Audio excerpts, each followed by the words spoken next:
40. Oh, Voilà, c'est effectivement un sujet qui est très vaste. Je n'ai aucun lien d'intérêt avec l'industrie pharmaceutique, ou j'ai des liens d'intérêt académique, ok. Les recommandations ont été finalisées en 2018. Il y a eu quelques modifications depuis. Donc c'est des recommandations très complètes et très détaillées. Vous savez que l'ILAE en 2015 a fait des recommandations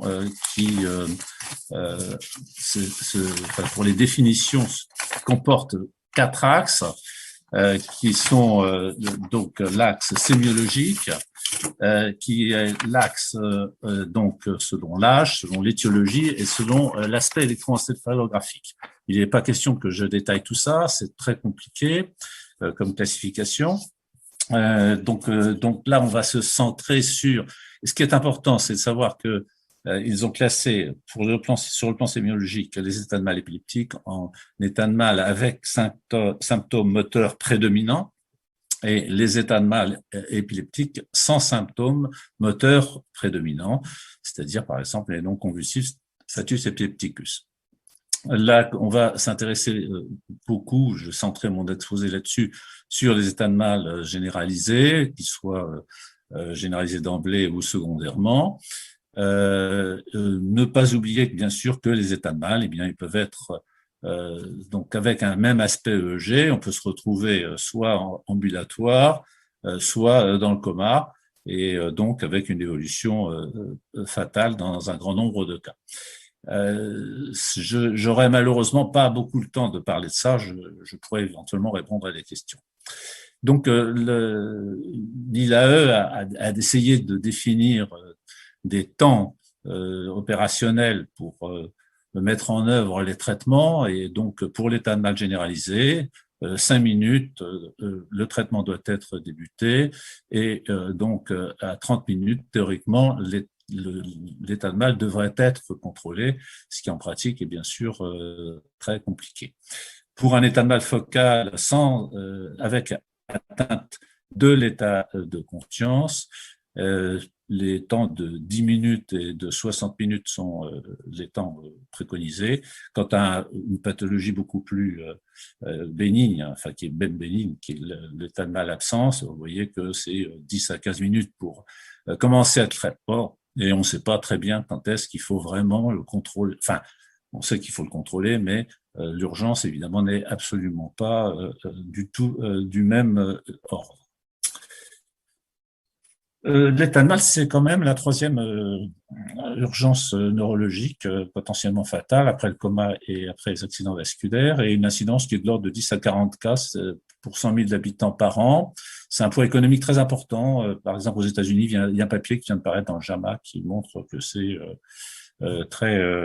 c'est source de très grosses dépenses de santé, puisque c'est pas facile à traiter, comme on l'a dit tout à l'heure. Le traitement est quand même pas très bien codifié. Comme vous le voyez sur cette diapositive, c'est surtout à droite, là, vous voyez, hein, l'état de mal, c'est surtout les gens, c'est les enfants, je vais pas trop parler des nouveau-nés, et puis ensuite, plus on vieillit, bien plus on a d'état de mal, et plus l'incidence augmente et plus la mortalité également augmente.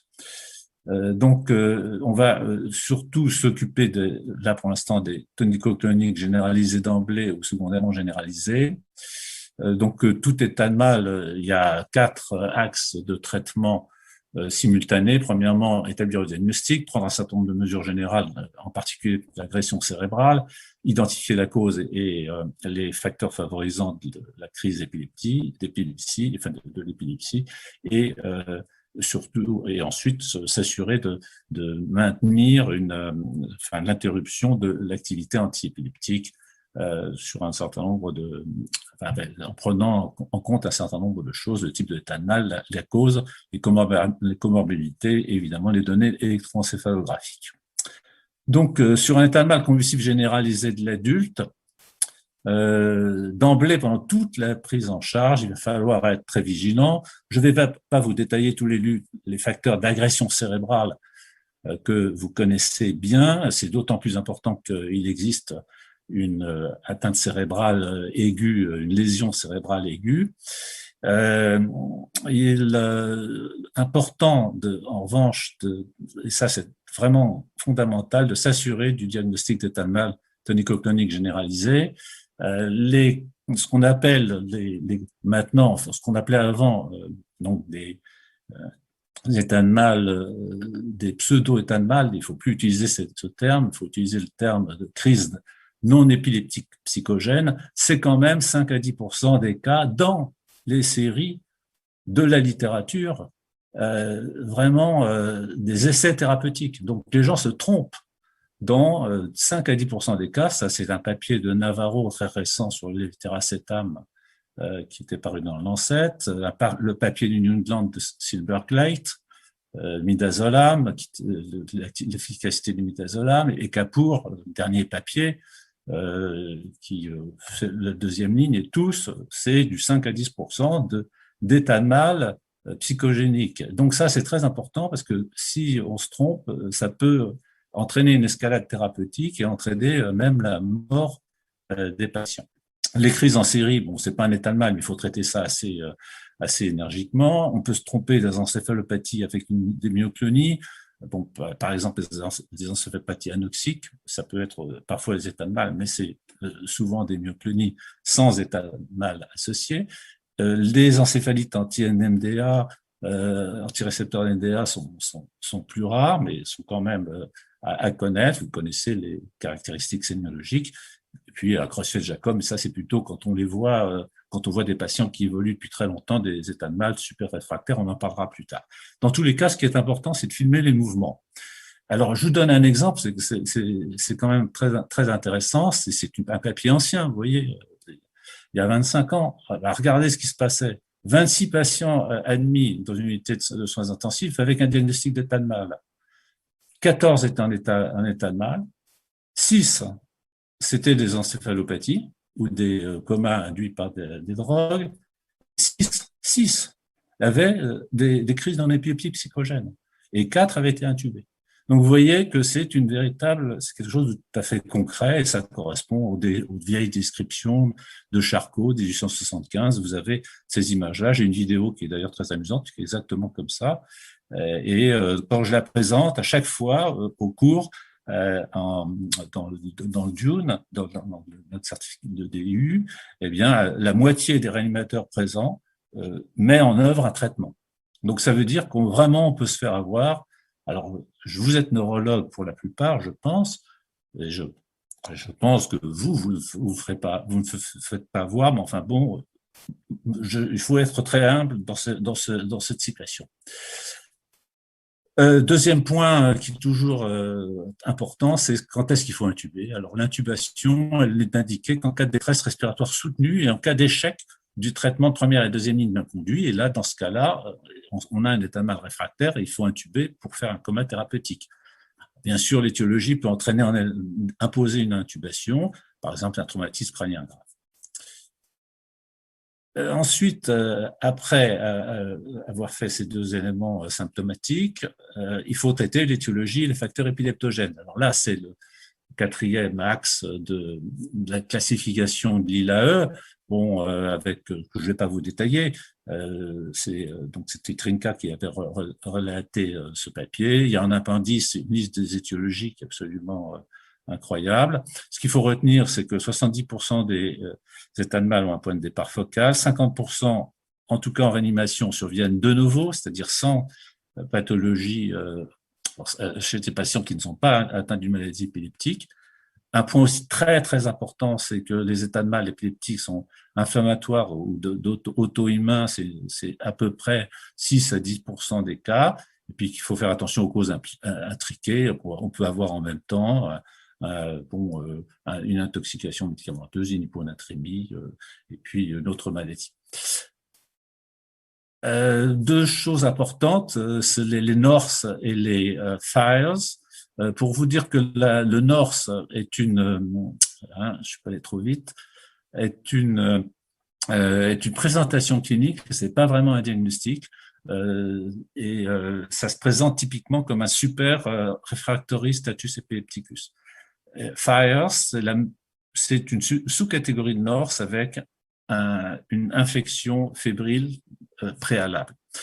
Donc, c'est des cadres, ça vous incitera à rechercher certaines étiologies, en particulier des encéphalites, des maladies rares, etc., et en particulier auto-immunes.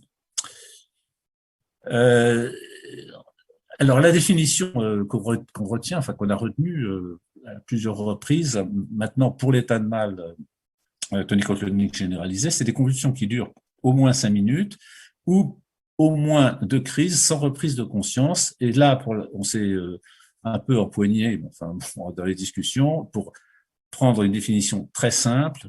C'est la réponse, justement, la réponse aux ordres simples. Levez la main, tirez la langue, faites lever de la victoire, que sais-je, des choses simples. Alors, si vous êtes appelé devant le patient, donc un point important, si le malade a arrêté de convulser, il n'y a pas lieu d'injecter un traitement à visée antiépileptique d'emblée. On fait comme les crises convulsives que l'on voit habituellement. Si le malade a arrêté de convulser, commence à se réveiller, on ne va pas injecter une benzodiazépine, par exemple, ce qui se fait encore trop souvent. Et là-dessus, il y a une petite discussion, mais tous les gens présents lors de cette conférence, de ces recommandations, ont été d'accord là-dessus. Le traitement, si en revanche les convulsions persistent, c'est de mettre du clonazepam, donc ça fait 1 mg pour 70 kg, ou si on n'a pas de voie d'abord, et actuellement il y a des études pour montrer que même on peut le faire de façon même prioritaire, mettre du midazolam, donc les Lypnovel, 10 mg en intramusculaire. J'ai pas le temps évidemment de détailler ça, mais vraiment c'est une attitude qui est tout à fait défendable, utiliser l'un ou l'autre. On peut aussi utiliser du Valium, enfin du diazépam, en sachant que la durée de vie est beaucoup moins longue. Si les convulsions persistent plus de 5 minutes, deuxième injection de benzodiazépine. Point très important, le sous-dosage de benzodiazépine est commun et corrélé avec le développement des états de mal réfractaires. Donc ça, c'est extrêmement important, bien faire les doses de benzodiazépine. Ensuite, un antiépileptique de deuxième ligne, si les convulsions persistent. Donc le lévetiracetam, la phosphénytoïne, le valproate et éventuellement phénobarbital. Il y a eu une étude, il est important de dire que toute la dose prescrite doit être administrée, même si les convulsions s'arrêtent pendant l'injection. Il ne s'agit pas de faire les choses à moitié. L'étude très intéressante de Kapoor, qui est parue en novembre dans le New England en 2019, montre que la phosphénytoïne, le lévetiracetam et le valproate ont une efficacité comparable. En revanche, il faut faire attention parce que la phosphénytoïne peut être toxique si jamais on l'injecte trop rapidement. Faire très très attention à ça. Il y a un problème. Alors c'est bien sûr particulier à la France. Nous, comme tous les pays anglo-saxons, les recommandations ont dit 20 mg kilo. Et malheureusement, il y a très peu de temps, l'agence du médicament a commencé à dire qu'il fallait en fait se limiter à 15 mg kilo. Bon, on pourra rediscuter éventuellement après, mais j'ai écrit à l'ANSM qui est complètement en dehors des recommandations internationales, qui dit que la phosphénytoïne, on peut utiliser à 20 mg équivalent phosphénytoïne, à condition évidemment de respecter un rythme d'injection donc suffisamment lent. Le valproate, 40 mg kilo. Voilà. Donc là, si vous arrêtez les convulsions, parce qu'à chaque fois, la flèche noire, c'est arrêt des convulsions, on va se trouver dans quelque chose qu'on va décrire ensuite. En revanche, si les convulsions persistent 30 minutes après le début de la perfusion de l'antiépileptique de deuxième ligne, c'est un état de mal réfractaire. Oui, là, c'est pas la bonne diapositive, mais c'est pas grave. Je reviens en arrière, ne vous inquiétez pas. C'est un état de mal réfractaire et à ce moment-là, il faut mettre en œuvre un coma thérapeutique pendant 24 heures Donc, c'est probablement mettre en œuvre, enfin, c'est pas quelque chose qui est basé sur de l'évidence-based médecine, c'est un accord fort d'experts, et donc on utilise soit du propofol, soit du midazolam. Donc là, c'est propofol et midazolam. Si un échec, c'est le thiopental ou le pentobarbital. On associe toujours avec des antiépileptiques de fond, hein, du phénobarbital, par exemple, Tegretol, que sais-je.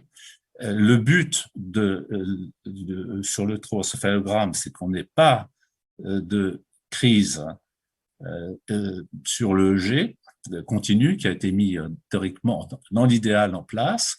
L'objectif de burst suppression est considéré comme étant un objectif probablement trop lourd pour traiter l'état de mal épileptique réfractaire.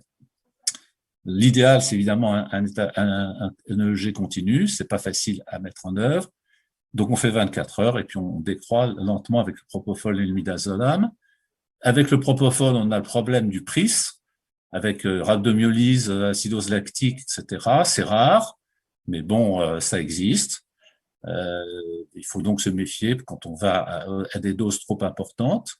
Et je vous rappelle, c'est contre-indiqué chez l'enfant. Et donc, on peut peut-être essayer la kétamine. Il y a peut-être une place pour la kétamine. Mais si on le commence, il faut la commencer suffisamment tôt et à des doses de 1 mg, à peu près 1 mg kilo au départ, mais on peut monter davantage. Donc ça, c'est les modes d'action des différents médicaments. Les états de mal réfractaires et super réfractaires, donc sont définis les super réfractaires sont définis comme durant plus de 24 heures, et les états de mal prolongés réfractaires durent plus de 7 jours. Donc là, bon, c'est les diapositives que vous aurez qui montrent tous les examens qu'on peut être amené à effectuer. Dans cette situation-là, ben on est dans le voyage vers l'inconnu.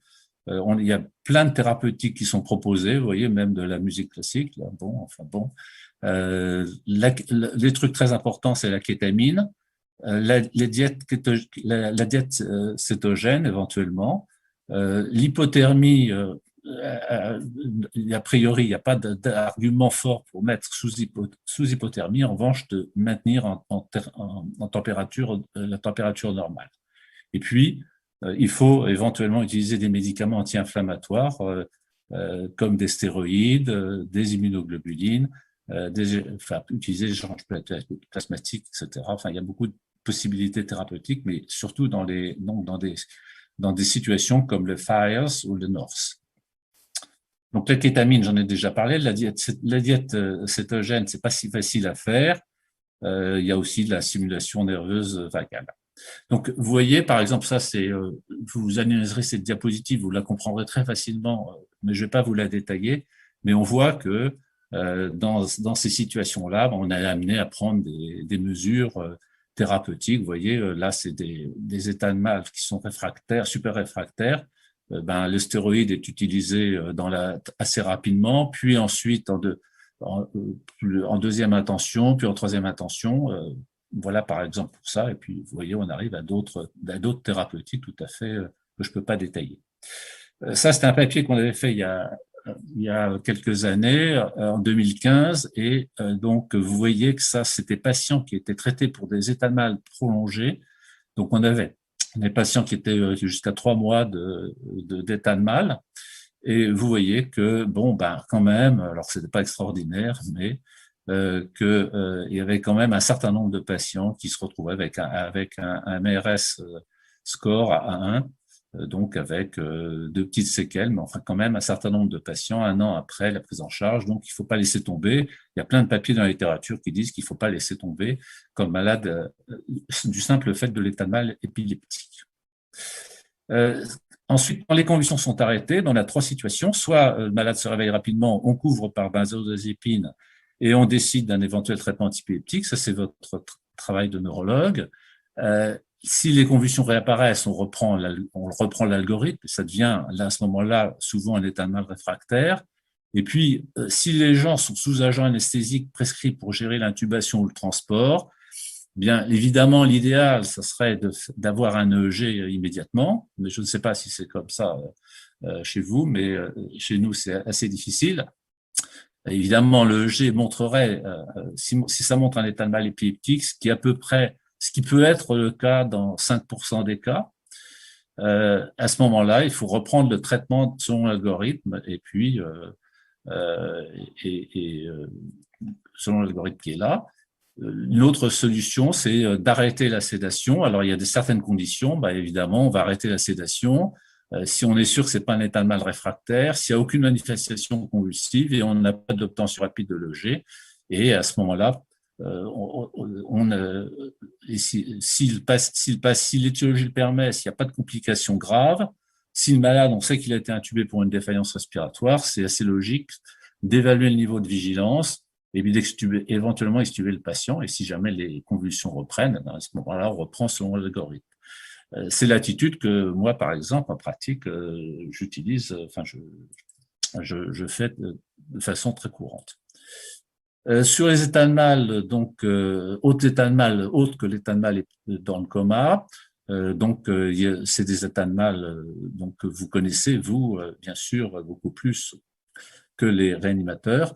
Eh bien, je vous renvoie à cet excellent papier c'était peut-être de Andrea Rossetti, de Vincent Alvarez, donc qui dit qu'en fait le schéma thérapeutique est assez comparable, mais sur une échelle de temps complètement différente. Et puis avec des médicaments qui vont être utilisés, IV, Péros, de façon beaucoup plus lente, etc. Et c'est exceptionnellement qu'on sera amené à faire un coma thérapeutique dans ces autres états de mal que je peux pas détailler parce que c'est vrai qu'il y a des spécificités propres à chaque situation. Un état de mal partiel complexe ne se traite pas de la même façon qu'un état de mal absence, etc. Mais le temps qui m'est imparti ne me permet pas d'en dire davantage.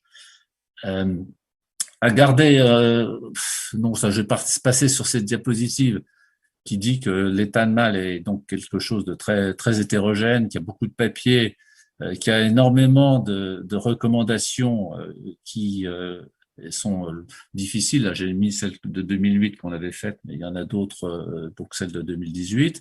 Et il y a un très gros écart entre ce qui est fait dans le monde réel et la pratique. C'est ce que disait la personne qui a fait l'introduction.